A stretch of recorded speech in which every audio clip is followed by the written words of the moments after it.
for another podcast and recording. We have both Anthony Sino and Lucas Ugenti. How's it going, gentlemen? I'm good. I'm good. How's it going, Pat? How's it going, Luke? I'm getting ready to watch some football, some Oh yeah. baseball. Everything's going on at this time, so everything is at least we still have some sports to salvage the fall months. So yeah, just trying to keep up with all the sports that are going on, especially soccer too. My team Juve won today. I don't know. Did Milan win, Luke, today or no? No. Did Milan win? They smacked them 3-1. See you later, Nice. Celtic. Good job. Yeah. See, you mentioned more sports are continuing, but I mean, as living the life of a Giants fan, I'd almost prefer the NFL season not to happen, but it is what it is. It's New York football for you right there. New York football. What a joke. I'll admit I'm not into baseball as much as I used to be as a child, and football was just never my thing. So I'm really scrounging for TV to watch. So I go back to my gems. I go back to a few different comedies. Yeah, I've been just getting into a few documentaries as well lately. So What's your favorite what's your favorite comedy, Pat? you know what?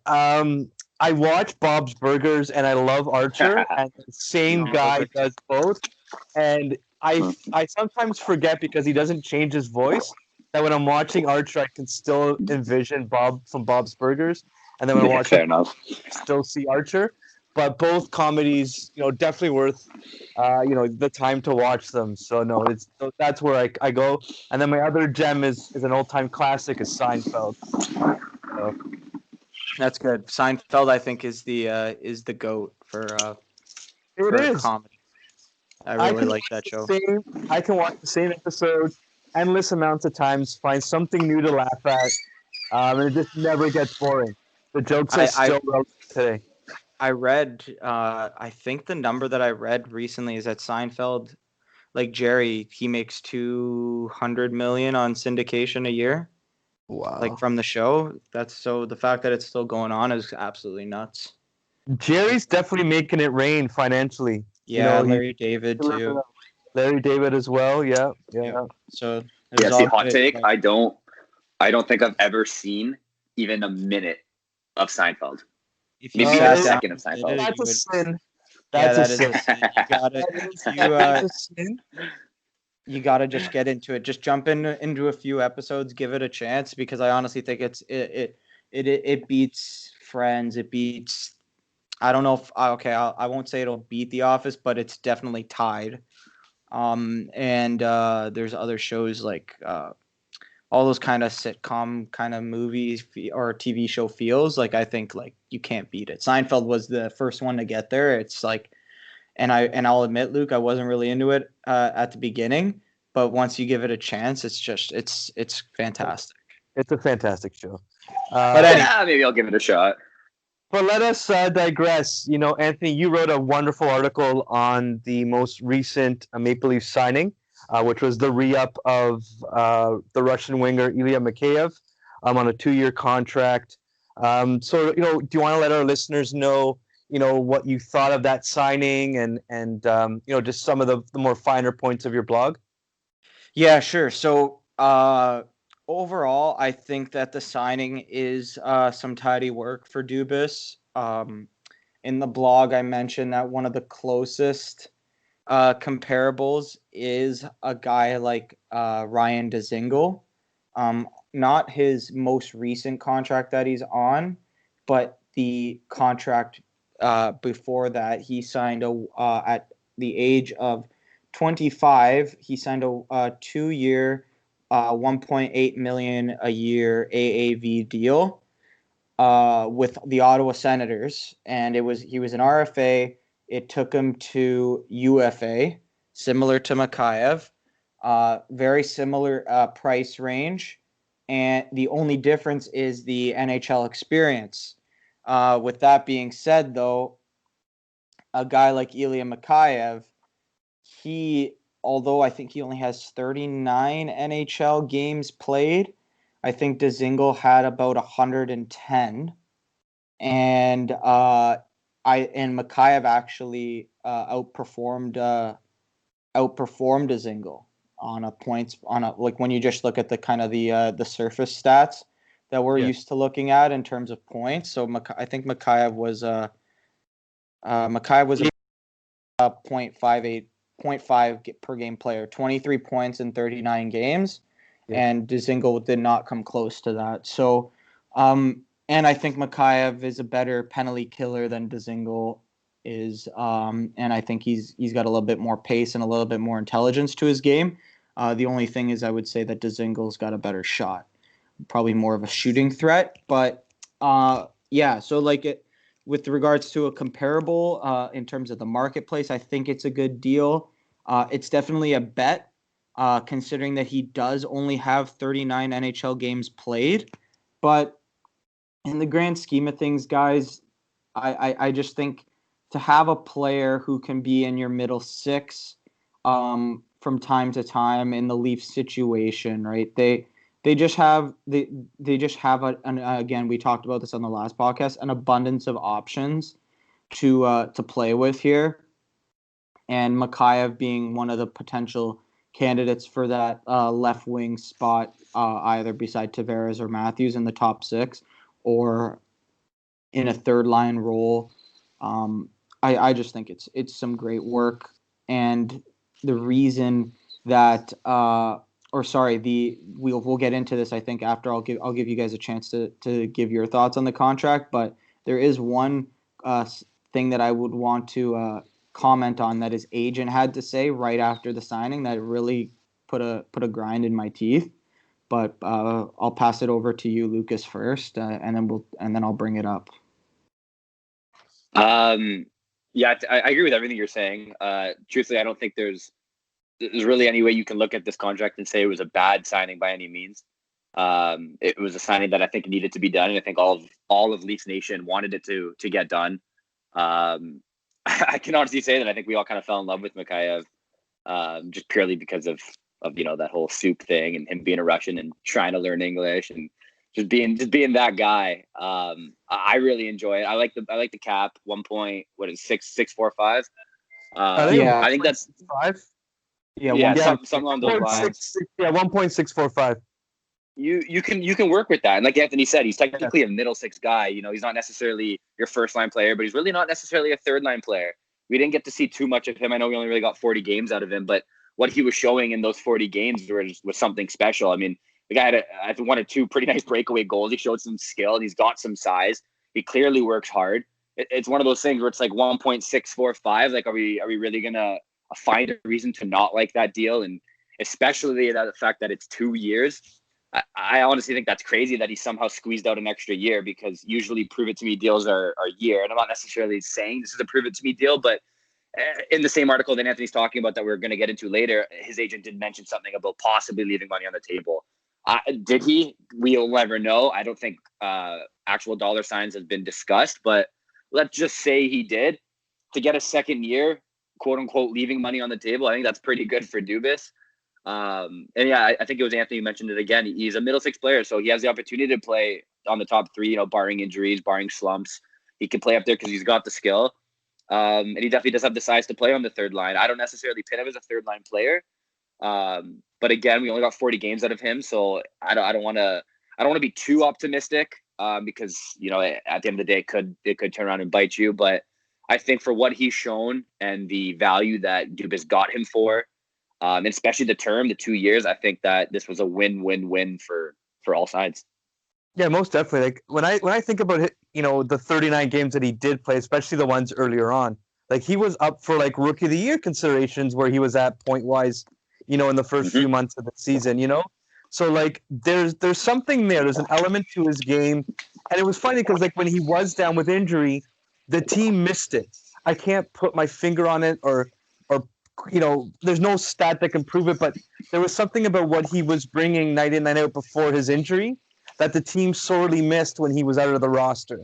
And I just, we had this conversation about Janssen and Kapanen, how they didn't really fit that role as a top 6, winger. Mikheyev seems to fit in and slot really nicely on that second line. And he almost, hybrids as like a Hyman. Like he'll go in the dirty areas. He does have a bigger body. He doesn't mind fishing for the puck, and I like his personality. There's something that about him. From that first interview where he mentioned that he liked soup to, just his affable personality that's come out. He just seems to fit in what I think the organization is trying to build in that locker room. Yeah, like I think just listening to what you guys are saying here, I think we can all agree on a few things, like we just said, right? Like we agree that he can be that middle six guy. We like the fact that it's a 2-year deal, not a 1-year deal. It does walk him to UFA, but at least you don't have to deal with another contract negotiation next year. All good things. But there are two things that I want to point out, and and each of you mentioned one of them. I'll start with what you said first, Pat. I do think, because you mentioned Hyman as the comparable in terms of that kind of go and get it attitude with the puck when it's in the corner. I do think that Mikheyev has the potential to be that, but I think he needs to show it on a more consistent basis. I think that they were hoping that he would kind of find that little spark and that type of game in the playoffs against Columbus, and he just couldn't seem to find it. And I really think, I don't want to be the guy pooping on this deal right now, but like we talked about the good, I think we also need to talk about the bad, right? And it'll be talked about, it is talked about in my blog about how he did need to learn. He has a lot more things to learn about. I still think he has a little bit more of a step to get to in terms of learning to play with those good players, because he did not work in those 5 games with Nylander and Tavares. And I know it's just 5 games because over the course of earlier in the season, just before Christmas, he was working with Tavares and Nylander. So I think it's just showing that more on a consistent basis, because ultimately his play led to the reason why a Tavares, Matthews, and Marner line came about in the game 5 of the play. And if you guys remember, right, it's because that Tavares line was not working out that much that he felt the need to get his 3 best forwards on a line together. So there are some downfalls to his game when we're looking at last year, but in terms of like projecting his underlying metrics out, he had some great relative impacts on the game, and was definitely one of one of the better forwards in transition.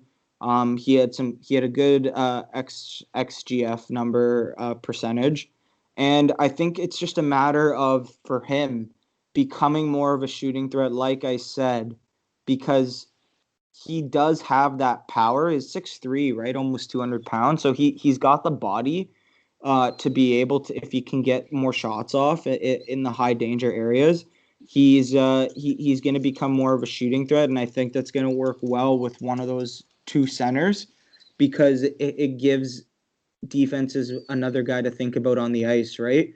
Like, you got to imagine in the cycle, like sometimes it's actually one of Hyman's downfalls too, is that sometimes the way that the cycle works, right, the guy who you would like in the corner isn't always in the corner, right? He's in the slot waiting for a pass, right? So being able to just show that you're a threat and defenses are forced to check you in the offensive zone is going to be something that he should work on in the off season. And it's a shame, actually, right? Because do you guys remember when he became, like, he was the only thing being talked about in the camp, like in the return to play? Do you remember that? Like in the July, like everyone was raving about, oh, like, look at Mikheyev, he looks like a totally different player. Do you guys remember that or no? Yeah. Yeah, I know what you're talking wasn't about. he considered the all-star of the? They won. Of Yeah, the he won hub? the MVP. Yeah, He won the he won the MVP MVP of their camp, which is like whatever, right? It's lame, but he did win it, right? So you know that he's got the game. It's just a matter of showing it.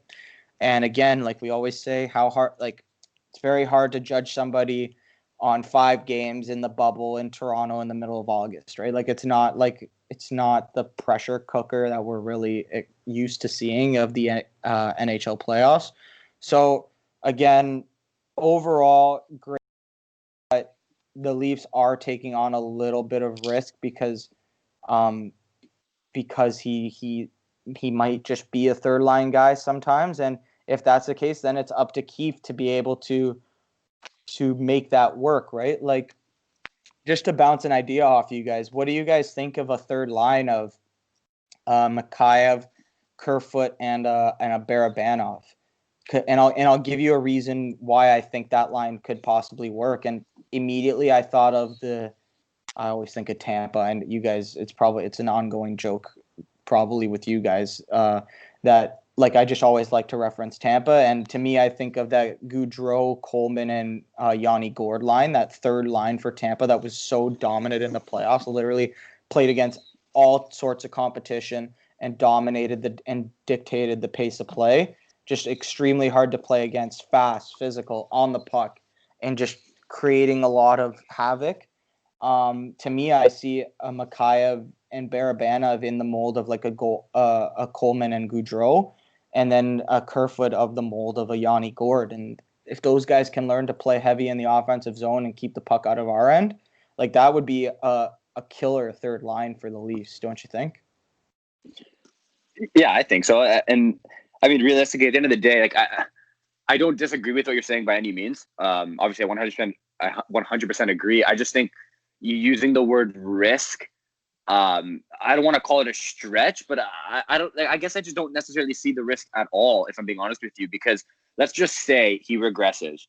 He scored 23 points in 39 games. Let's shoot out a random number. Let's just say he even gets to 30 points. 30 points is his max this year. At $1,600,000, like really 30 points. I think I'm taking that any day of the week. I mean, I would prefer it to be more, obviously, but I'm saying if he regresses and at 1.6, 30 points, because I don't see him getting under 23. If he scored 23 points in 40 games last year, there's no reason for him to go anything lower than that unless this guy actually just disappears. And again, spending a whole offseason hopefully learning and getting better, having the opportunity to practice with the greats of Tavares and Matthews on the ice. And you're talking about a shot. Hopefully somebody gave him pointers to figure out to figure out how to get a better snapshot and whatnot, pick corners, like whatever it may be. You would assume that he's going to improve on that. So, like, I don't know. Like, I get, obviously, where you're coming from in the sense where it could be a risk because you don't know what you're going to get. He only played 40 games. But at the end of the day, unless this guy completely implodes, I don't see a regression being anything to be scared of at $1.6 million. No, and funny, Lucas, you brought the points, like you said that at 1.645, even if he only gets 30 points. I just pulled up Kapanen's stats for last season. He got 36 points last year in the regular season for over $3 million. So really, if all we get is 30 points from Mikheyev, we've hit pay dirt. You know what I mean? Like, I don't see the risk. I think risk it always has that negative connotation. And it's not like we're looking at one of like an $8 million player coming in, or it's at 1.65. Worst case scenario is he becomes another tradable asset and maybe he works out elsewhere. But really, from a Leafs perspective, I don't see the risk. I think that there may be a better way of describing it, but I just don't see the risk from the Leafs perspective. Well, I'll tell you. Like, okay, so maybe risk is the buzzword that we don't want to use, but like I'll say that.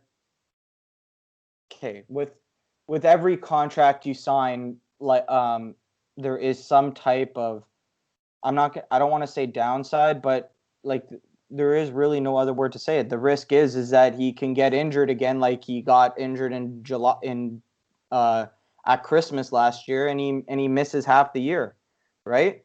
Okay, and then you throw him on IR, but then is the player that you're replacing him with as effective? Like, no, right? Like the risk here is that I know it's just 1.6 guys, but in this cap structure, like especially with the Leafs where you got 40 million tied up with 4 guys, right? Like if we're looking in terms of ranking the forwards, right? The 4 guys, whatever way you want to rank them, that's 1 to 4. Okay, 5 is who? Hyman, right? So 5 is probably Hyman. I'm ranking in terms of Wait, most in terms of important. like best Best most forward important on or the best? team, most important, whatever. Let's just call them as the same. Let's pretend that Okay, they're sure. Yeah, synonyms right now. I'll give you Hyman. Okay, Yeah, I'll give you Hyman Hyman. or Sure. Kerfoot. Hyman and Kerfoot are Yeah. 5 and 6, whatever way you want to rank them. He's your 7th. Yeah. We're looking at Mikheyev as our 7th guy, right? Because although we have all these good veterans in Simmons and Thornton and Spezza, right? It's not money in the bank that these guys are going to be your 7th best forward consistently on a night by night basis, right? The Leafs need to rely on the 6 forwards that I previously named, and then the 7 through 12 is up for grabs. I think the risk there is that you're paying someone like not by a not variable amount in the minors to push to be the 6th or 7th best forward on your team. Look, like I'm not saying he can't be that, but to say there's no risk is also, I think, like incorrect as well. Like, well, I don't think anyone said there was no risk. Okay, I just don't think it's as big of a risk as you made. Yeah, I don't think it's as big of a risk. So then that I agree with, and you did hit on a point that I really want to emphasize here is that even if he does regress to like that 30 points, like you said, over 82 games, even 35, let's say, like, yeah, you're getting Kapanen's production for half of the salary. But the thing is, right, like although you are getting Kapanen's production for half the salary, but that production, it might still not be good enough to have that effective third line, right? Like you need to be able to. He needs to be able to. I'm not saying produce on a points wise, but he needs to be a guy that is just at least consistently driving play. If he is going to be on that third line, he needs to be a play driver on that third line in the mold of a Coleman, a Goudreau, a Gord, right? Because we've seen countless times, guys, like last year, especially like once we realized that how like the lack of depth that the Leafs had once injuries hit, is that the top 6 was relied upon so heavily. And I understand they're getting paid the most money, and we'll get into it in terms of like what the expectations are in the dressing room of guys that are getting paid that much. But the bottom line is to go deep in the playoffs, you need these depth guys to show up, and I do think that Mikheyev has the capability, but he definitely can't show up in a way that he did against Columbus, like he did in the play-in round against Columbus, because like that's great. You had some good underlying numbers, but you needed a goal like sometimes, right? Like he needs to find the back of the net. In ways. There was a couple guys who needed a goal that series. Yeah, like I'm not saying anything he's the up only to one. him. I'm not saying he's the only one, right? But now he's obviously a guy that he'll probably get exposed in the expansion draft, right? Now that I'm sure that's actually why he got the 2-year deal. No, I don't think he can. Yeah. I don't think he can. He's exempt. Sorry, he's exempt.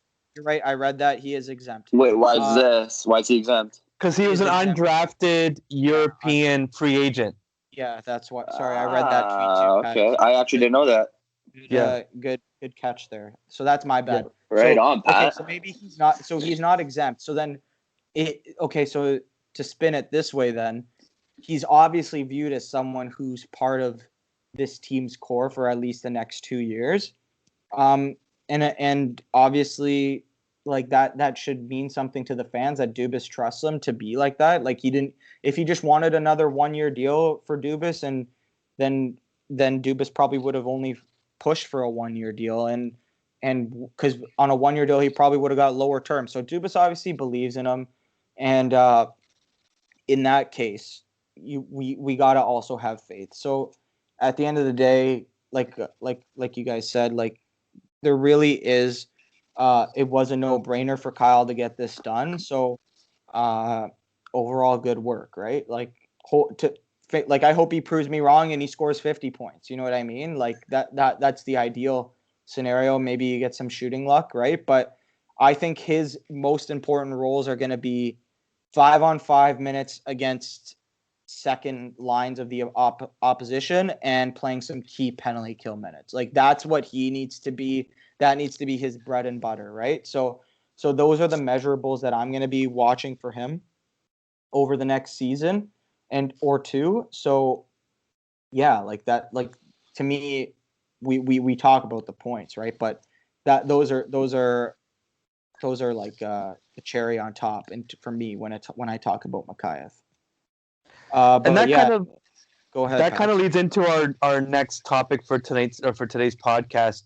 When we speak about salary and where every player seems to fit in the roster, that kind of takes us to Dave Feschuk's article in the Toronto Star today, where he spoke about Mikheyev taking a little bit less to get this deal done, and then he also discussed the possible issues in the locker room with such a discrepancy,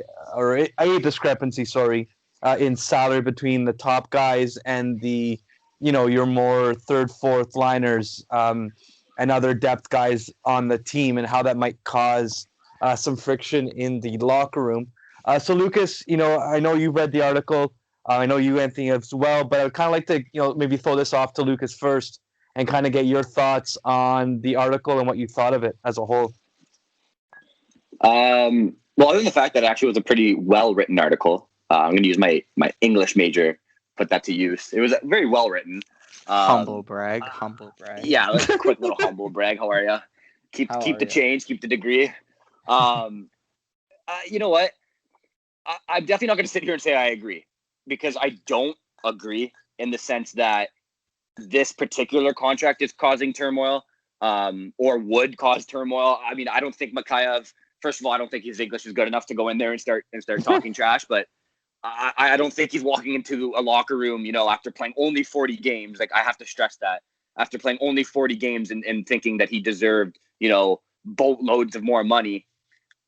But I kind of get where he's coming from, in the sense that because Toronto isn't known for, taking team-friendly discounts and I don't want to say working together, but like it kind of seems like that. Like it seems like the front office and the team are just strictly business at all times. And it just seems that over the years, there's been players that have unfortunately had to leave the team that Toronto would have liked to see stay. And prime example, honestly, Anthony mentioned that off the air would have been Connor Brown. Like, I would have loved to see him as a Leaf forever, a Leafer for the rest of his career. But unfortunately, his cap value obviously couldn't coincide with what the rest of the team was doing.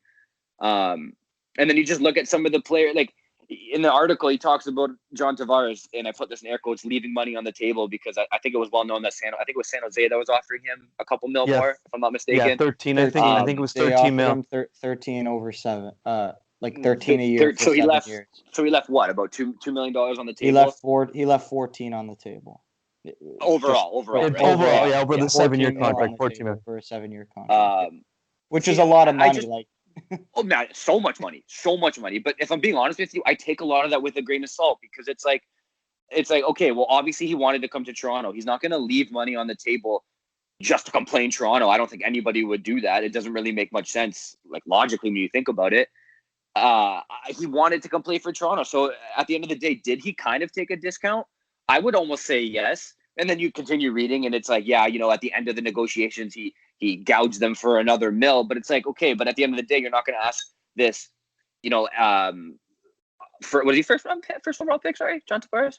Yeah, I think it was the first round pick. Absolutely. First overall. You're not going to ask him to take any more. You're not going to ask him to take any more money than he's already, leaving on the table. So at the end of the day, you do what you have to do.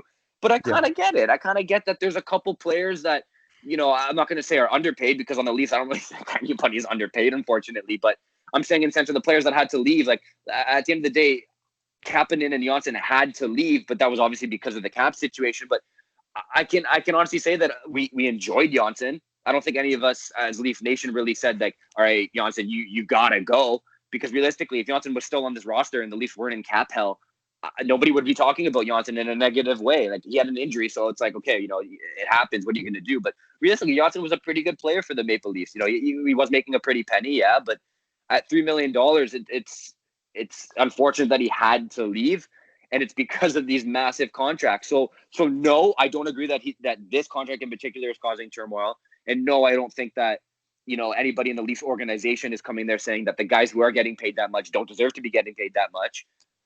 But in essence, I do see where he's coming from, because the possibility is there, and I'm not going to say that it's 100% not, because the possibility is definitely there.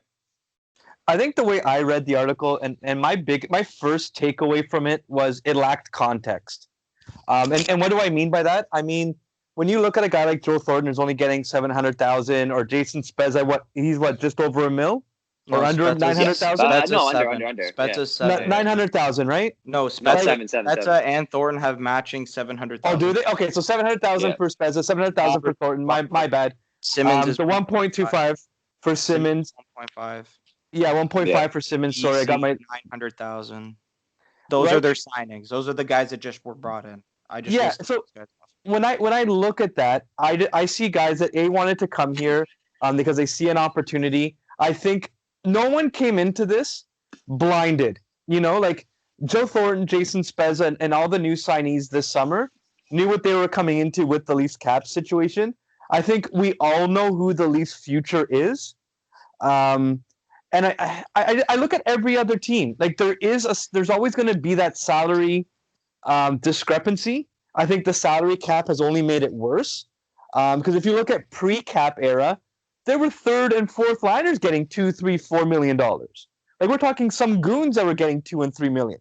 You know what I mean? So right. When I look at salaries on the third and fourth lines, I don't blame that strictly on the Leafs.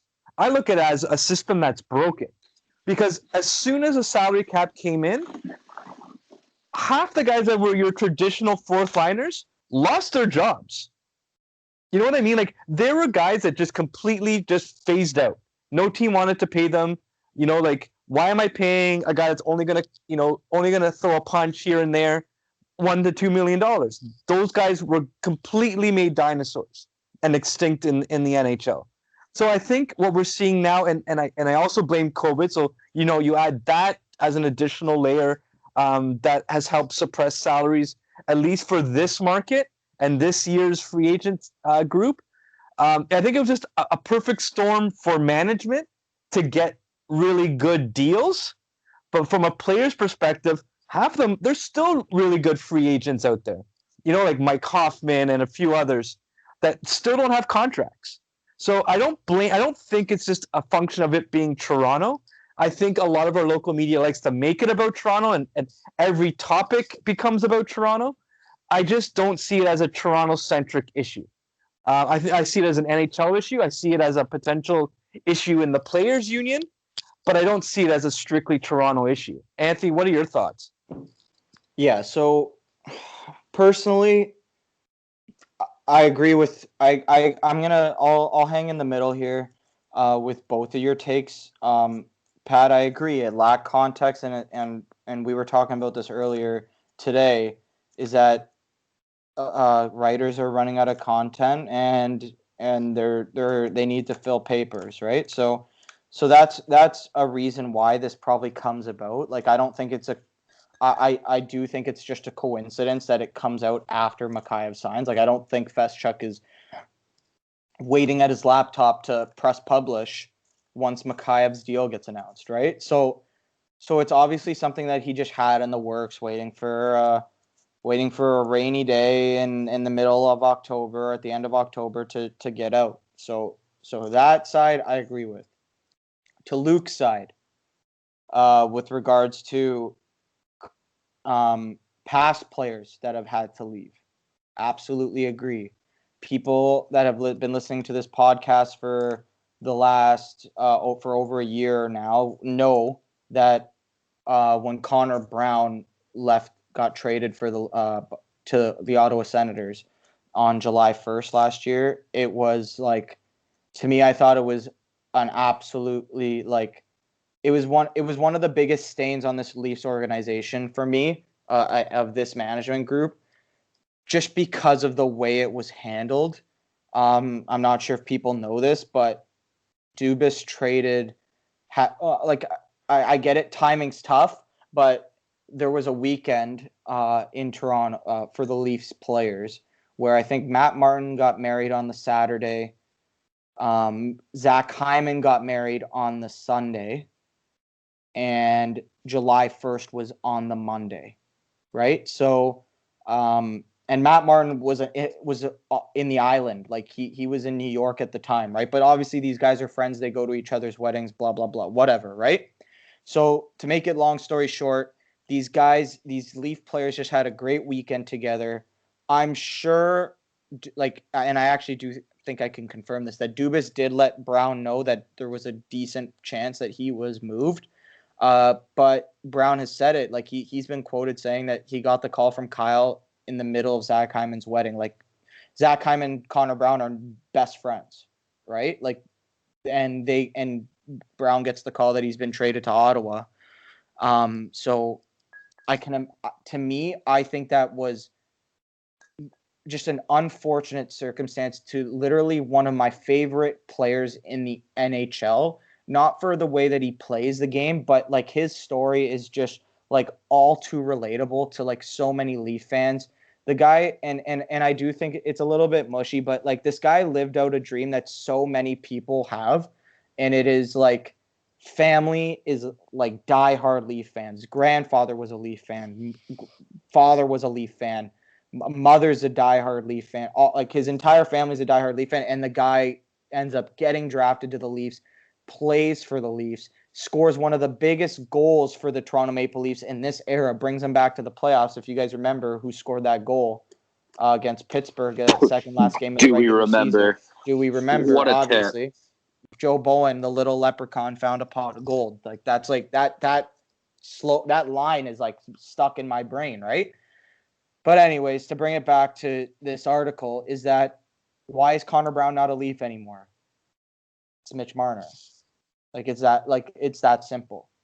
Mitch Marner, out of the four forwards, is the only guy that held this team over the fire, basically, to make sure that his AAV was up to snuff with Austin Matthews.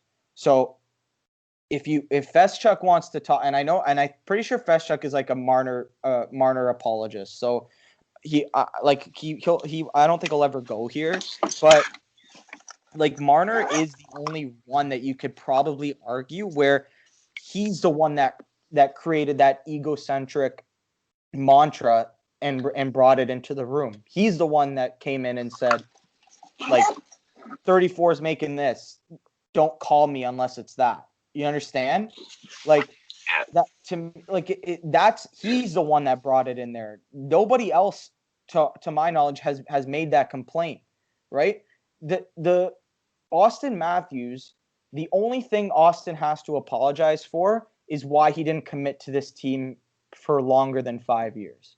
That's because his AAV matches up with what a player like Austin should be making. Willie Nylander, like I could go down the line, right? Willie Nylander, $6.9 million, lines up with what a player like that should be making on your team.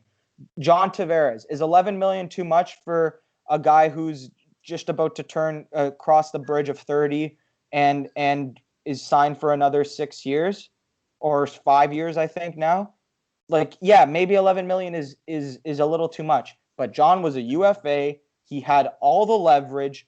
He wanted to come to Toronto. That's fantastic. Everyone should be thanking him for that because this fan base has been begging for a star player to come home on free agency day. And John was the one that delivered. He's the captain of this team. And you know what? Like, you just can't fight that AAV. Austin, yeah, I would have loved for him to sign for 8 years. Like that's kind of like a little bit of a crappy move that he didn't want to commit longer. I understand, but he probably wants to re-up and he bets on himself. The only one where the AAV on this team does not match up to their performance based off it right now is Mitch Marner. Marner, I think, is the second or first highest paid winger in the game. He is not the best winger in the game. So what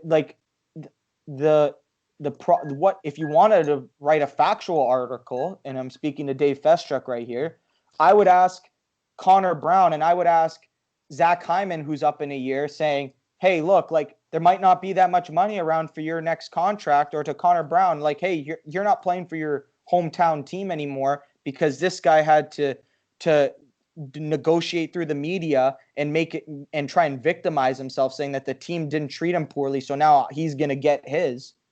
Like, now those guys are have legitimate chances of not playing for their hometown team because Mitch had to get what he felt he deserved. So that's more of the line that I would take. Sorry to hold on. I got to just finish this point. If you're going to tell me that Joe Thornton is pissed, who actually I'm going to look it up quickly. What has Joe Thornton's career earnings been? Okay, so Joe Thornton career earnings has probably made over, I would guess, like close to $100 million. I think it was over $100 million. Yeah, it's $109 million over his career. Yeah. Jason Spezza is well over 50, 60 million. Wayne Simmons is not starving for money. So you're going to tell me that these vets that really are getting paid what they're worth are going to come in and be like, I'm not making as much as Austin Matthews? Like, it's just like, it just makes no sense. Like, and again, like Pat, you mentioned, like Edmonton. What is Edmonton? Like, I know we just want to deflect it to another market, but like, when we get caught in this Toronto bubble of like, we only listen to what the media members of these guys say, right? Like Feschuk, Simmons, Tracos had something to say today, Cox, like all those guys.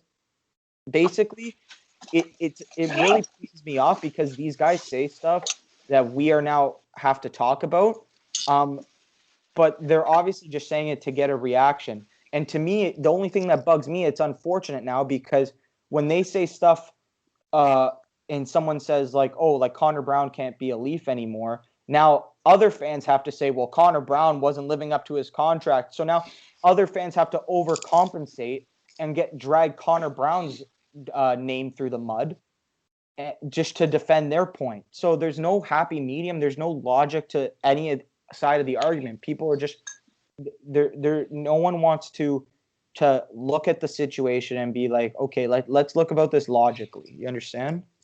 No, and my biggest thing is, and Anthony, you actually got me thinking, is you're right. For me, when I looked at that Dave Feschuk article today, if he had mentioned Marner, I would have second guessed and be like, you know what, yeah, that additional couple million that we paid Marner, would it look good? Would that have meant we would have been able to keep an additional body that, we ended up having to trade? And then it got me like upset again. Like it just brought back all the key points that frustrated me with the Marner contract negotiation. The father being in the media, the agent being on every talk show, the almost signing an offer sheet with Columbus, but because he didn't like the term, just used it as leverage against the Leafs. Like the agent saying that they were going to start talking to other teams. Like none of that happened with Austin Matthews. None of that happened with William Nylander. And yet Marner gets the breaks where Matthews and Nylander don't. And and I think that needs to really come from these articles. And I think context and even just some integrity and some honesty needs to be conveyed in these articles, because all it's doing is it's dividing an already spastic fan base where it doesn't need to be. Because really, the offseason for the Leafs as a whole has been successful. Dubas has been able to build out depth without having to trade any of the core. We finally have another legit top 4 defenseman in Brody. We've got that physicality. We've got everything that these writers for years have said this team lacked. And now that Dubas fulfills that mandate, now they're pivoting. So the goalposts seem to continue to move. And that's the part for me that frustrates me to no end.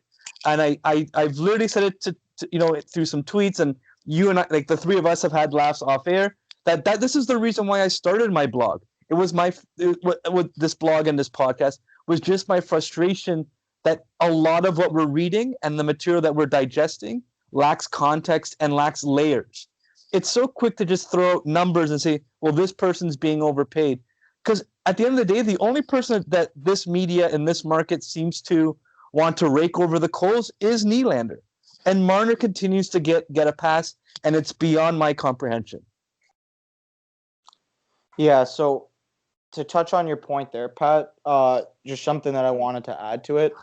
I don't think I do actually. Sorry, I think that Austin Matthews was someone who I don't think he didn't threat an offer sheet to the team, but Friedman has been quoted saying that the Leafs were afraid that if he did get to July 1, that offer sheet from Arizona was coming.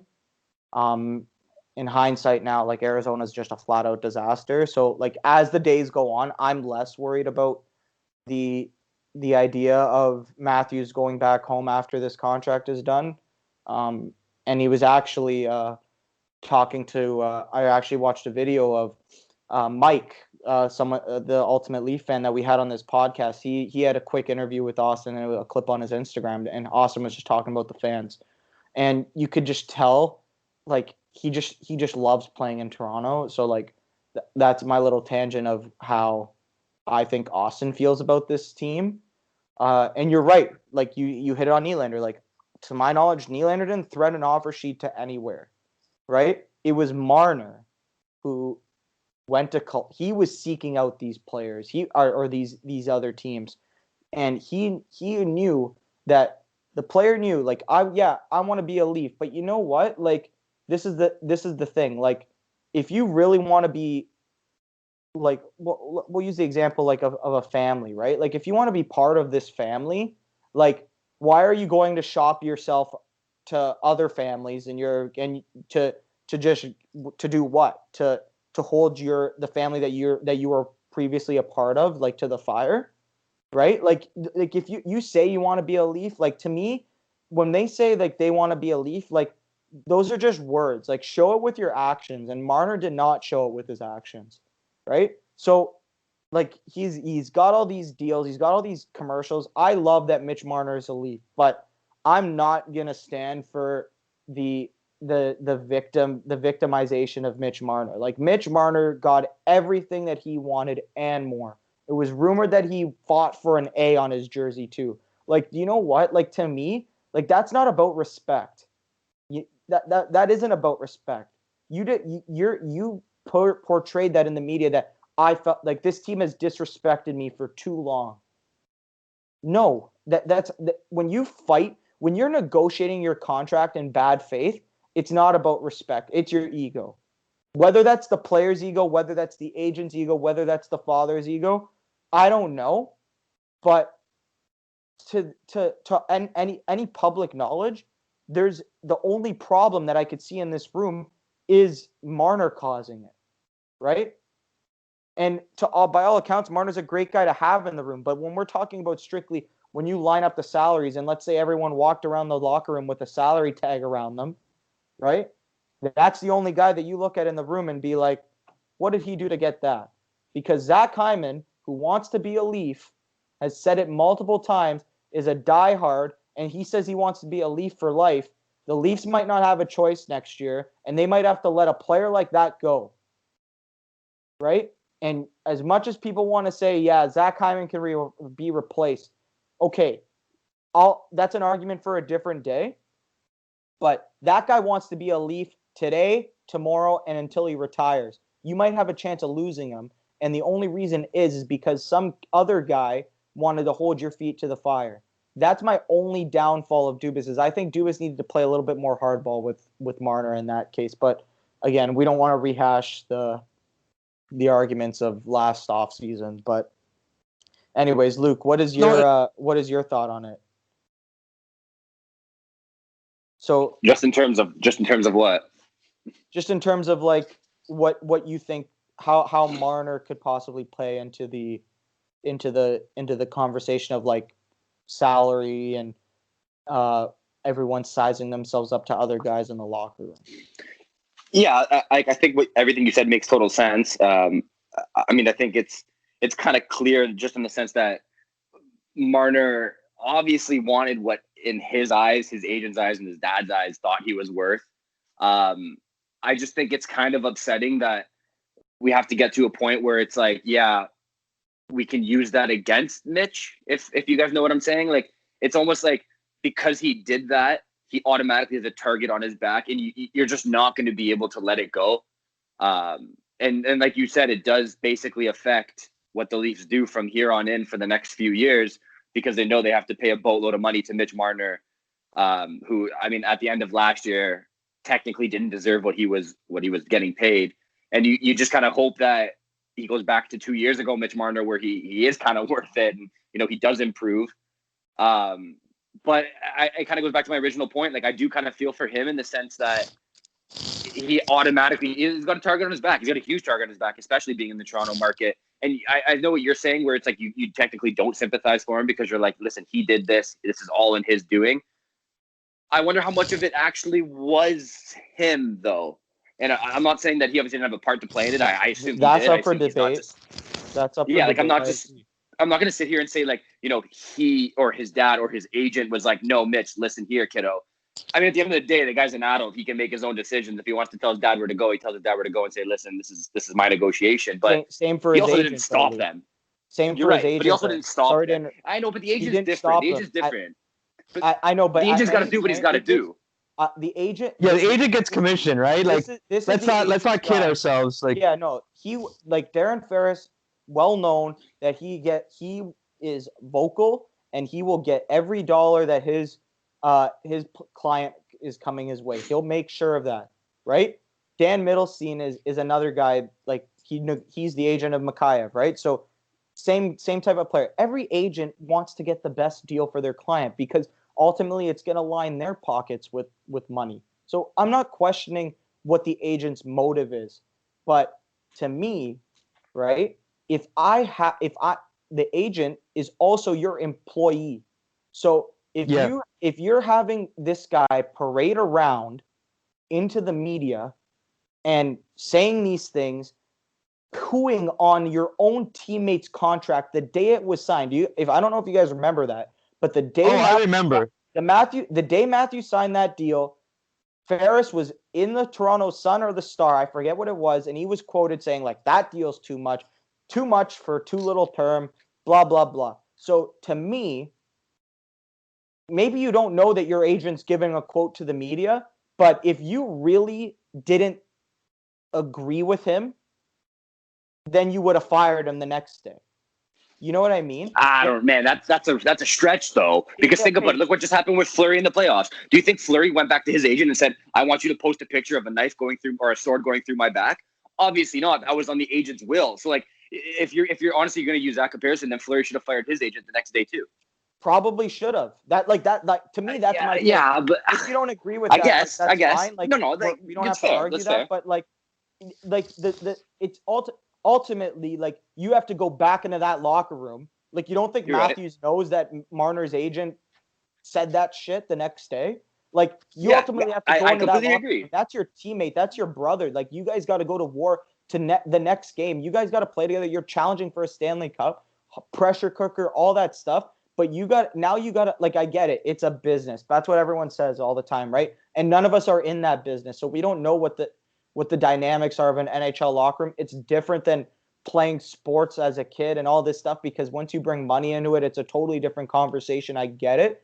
But your employee is saying stuff about your teammate. Same thing with the Fleury thing, right? Like, you think that all agents think that their client's not getting a fair shake. But to take it public like that, it's not the way to go about it in any way. In my opinion, the best agents are the agents where the most you should know about them is their name and who they represent, right? And Anthony, that's actually got me thinking as well further. That when you think about the Matthew negotiation, when I wrote a blog right before the three were coming up for to be re-upped, and I actually ranked them based on who I thought was going to be the easiest to sign and worked my way down. I always had it in my head that Matthews was always going to be the easiest of the three to sign between Nylander, Marner, Matthews. I looked at the agent, who was Bobby Orr. I looked at the quality of his agency. You never heard of a contract dispute. You never heard of anything unbecoming from, a player or something coming out of the Bobby Orr agency. So I knew Judd Matthews was going to be the easiest. Juddy is like or Judd Moldaver is his actual agent, but he's a part of the Orr group. The Orr agency, right? So then I looked at Nylander, and I was like, I kind of knew where he was going to fall. I always believed that if the team came out gunning, and I think, when TSN reported the night that he signed it, the Leafs held firm, I think, at 5 or 5.5, and then eventually met Nylander 5.9. They stuck hard on that, and they came up, and but then it just seemed like with Marner, they gave him everything. Like if there's one player that got everything, was Marner, and he still wanted to be treated like the hometown boy that was going to save this team.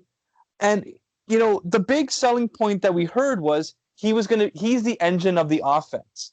Well, what happened this playoffs? He's on a line with Matthews and Tavares, and all he's able to contribute is what?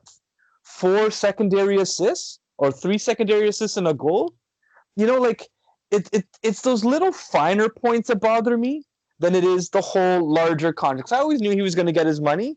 I just didn't like how he got to that. I didn't like the path we took to get to that destination. And I think that I would have been much happier if I saw him. And it's not even savings. When I looked at his comparables, I always thought that it was going to be Kucherov or someone, in and that range at 9.5. I thought, Marner at 9.5 would be ideal at this point. It's a contract that you could have lived with.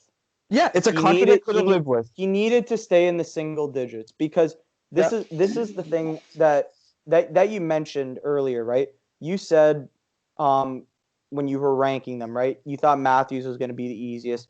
And you know what? It probably was the easiest because he was the best player. You knew that, and the one thing that I do disagree with is that Marner got everything. Matthews got everything too. Matthews actually got the best deal of them all. He got the term and the money, right? He got 5 years. He's getting walked to UFA or whatever it is. He's going to be 27 when he hits UFA or 26, whatever it is. I'm not sure. But the thing that frustrated me with Marner, 2 things. What you just said about how he had to be put on a line with the other 2 best forwards and didn't even contribute that much. After game 1, he admitted that his give a shit meter was low in game 1 of the freaking playoffs, right? So he admitted that. And then afterwards, all these stories come out from Chris Johnson and Friedman and Merrick on the 31 Thoughts podcast. Overdrive talks about it. They're all talking about how the contract really took a toll on Mitch this year. Really took a toll on him. You know why it took a toll on him? Because he brought it upon himself. And Brian Hayes hit this on the nail. Couldn't have hit it any better on Wednesday, I think, last Wednesday of an Overdrive podcast. He said the thing that frustrated him the most was that every time the Marner camp would speak, it would be like smacking your head against the wall. Dude, why are you doing this? He had so much goodwill built up with the fan base. Sorry, he was more popular than Matthews that season. The season when with Tavares, when they were lining up when he put up 94 points with Tavares, he was more popular than Matthews. You would argue that there was as many 16 jerseys as there were 34 in the crowd at the Scotiabank Arena, right? And then he just threw it all in a dumpster. Every time he speak, it was like he was digging his own grave. And then when he got to the bottom of the hole, which is at the end of the Columbus series, he wants to be like, oh, you guys put me here. No, man, you did it to yourself. Yeah, I don't blame them. I don't blame anyone for that bullseye being on his back. I most certainly blame him for how big it got, because I don't think it needed to get to that point. It didn't. It's a shame. It is. It's a shame. I like him. I like him as a player. I literally wrote a blog the day he got signed. I said, we don't hate him, but this is why we were upset, and let's just let it go. But then, now that we look back, and I know, like I said, I with COVID suppressing, the salary cap, at the time, everyone was looking at possibly $100 million salary cap with the new TV deal and Seattle's expansion fee hitting the books. Like, no one could have planned this, but it's still that one contract negotiation has left. It has soured me, and it now forces me to look at him differently, and my expectations of him are higher because of everything that's gone on. And I so agree with you, Anthony. It's the process. It's not. It's the process. It's the process of how we got to these contracts being signed, not the result. Because once the contract's done, like we said it on the podcast, the deal's done. I hope Mitch gets 120 points every season because he's now. We say it all the time. Fans don't care who plays for the team. They just want the team to be as good as it can possibly get, and they want players to give as much a shit about winning as the fans do, right? And not all of Marner's actions align with that. So that's where the gap is in terms of his popularity, I think, in the fan base. And to bring it back to the article, that could probably be brought into the room, right? Like, I like, not to put an umbrella over the all the work that Dubas has done, right? But like, Dubas has made all these great deals, but next year he's got technically Zach Hyman's could be up for an extension right now. Freddie Anderson could be up for an extension right now. Like, if you want to let Freddie walk, okay, I'm fine with that, but they need to sign Zach Hyman, in my opinion. Like, that guy needs to get signed. If they let him go, I'll be 10 times more disappointed than when they let Brown go, right? And if Hyman does leave, to me as a fan, that just personally puts the spotlight more on a guy like Marner, because that's the direct, that's who I look at. I look at if Hyman leaves, I look right at Marner, and as Hyman, even if putting myself in the shoes of Zach Hyman, I look at Mitch Marner and be like, dude, you're the reason why I'm not playing with a maple leaf on my chest anymore. You understand? Like that. Yep. Like, to me, that just it mind boggles me. Well, you know what, gentlemen? It has been a lively discussion for our podcast. I guess, Lucas, before we wrap up today's podcast, do you have any final thoughts? No, truthfully, I'm happy Mikheyev got signed. I like the contract, like the value. I agree with Anthony. Would love to see Zach Hyman get an extension sooner rather than later. Other than that, that's it for me this week, guys. I'm gonna go watch my Giants hopefully beat the Philadelphia freaking Eagles. Oh yeah, I got the and Giants. Anthony, for yourself, any final thoughts? Nothing really for me. Overall, just really excited to see some more sports go on tonight. For the rest of the month. We know that the Winter Classic got canceled and the All-Star game got canceled. That was announced today. So basically, for me, it's just a matter of getting to the next hockey puck drop. So let's hope for that. Excellent. Well, gentlemen, it has been a pleasure. To our listeners, thanks so much for listening to our latest podcast. Be sure to get to following us on Twitter, where we're still running our contest to the end of the month for you to win your very own Manscaped prize pack. Thanks, everyone.